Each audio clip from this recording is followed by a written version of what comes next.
Ito yung Yadea e-bike na binili ko for pampasok lang sa school at saka sa punta lang ng mga grocery so maliit lang siya pero okay naman, may power na, mabilis, e-bike. So dito siya, meron siyang high tech na yung mga features niya, parang yung mga mamahali na ng mga Honda o ibang branded. May mga ganun namang USB, USB port meron siya, key ang din, electronic din yung key niya, hindi na kailangan ng susi. So saan ba yun?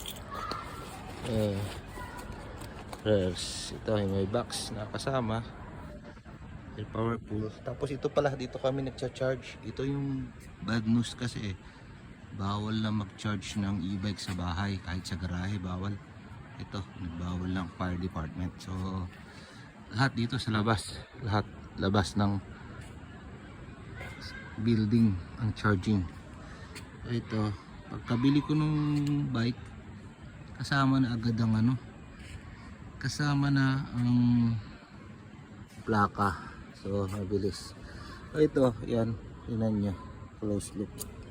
Okay siya, maganda. Ang brand nga pala, Yadea brand. Meron ito sa Philippines, alam ko. Meron na rin.